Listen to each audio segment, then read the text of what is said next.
The sleek, windowed face of Wexner Medical Center is a landmark, but that shiny exterior hides a darker reality from the rest of us. This is a window on the COVID-19 pandemic only healthcare workers can see through. So we have 24 ICU beds. They're all COVID patients. They're sick and they go bad fast. These patients are terrified. 3 women on the front lines, stepping outside them to share the true story of an intensive care unit that has never looked like this. Before COVID, you would come in and oh my, what's going on? It's busy. Everyone's in the hallway. Well, now it's like that all the time. Lori Lang is a leader, a critical care nurse here for 30 years. This year is the longest. We have seen so much death with COVID. I mean, it's overwhelming. Doctors tell us 40% of COVID patients die in this ICU. That's roughly the same percentage as other severe breathing illness. The difference is this unit has never been full with just one illness that's killing 40% of all the patients. I've never experienced anxiety in my job, but with COVID I have. Lori lost sleep for months. Now she resorts to meditation. I just tell myself one day at a time.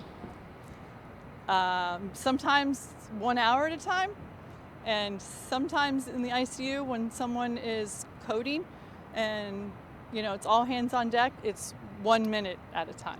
I had insomnia. I could not turn it off at the end of the day. Same for respiratory therapist Lauren Sanders. It's just really hard to look at, a 20-year-old girl who is a baby and just think that she's going to die and her mom can't be there to hold her. That happened. Yes.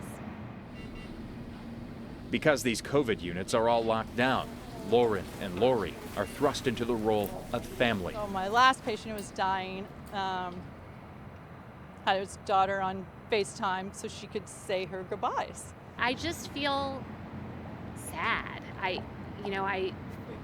It's all about missed connections. When they can try to save someone, Lori and Lauren help with what is called proning, turning a patient with a breathing tube on their stomach to help the lungs work. You're taking these 5 or 6 people away from all the other patients to get this patient turned on their belly. I feel more tired. I have back and leg pain sometimes. To pretend that this is my normal job is a far cry from the truth. It's even doctors like Rachel Quaney working 16-hour shifts. The fear in the patient's eyes is something that has gotten to me this year. Rachel has even awoken from sleep during this pandemic, saying patients' names. It is burdensome and it wears on you, definitely. So why come back day in, day out, 9 months and counting until this is over? I love that I feel like I can make an impact on the good days at least, and those good days are enough to bring me through the bad days. So I come back for the patients and to be their voice when they don't have one. Well, I've been talking about retirement a lot. Believe me, it's coming close. But even Lori is still here. Consider her your window on the pandemic. Just wash your hands, wear your mask, help us out. What's the alternative? Being a patient in my unit, being prone, on a ventilator.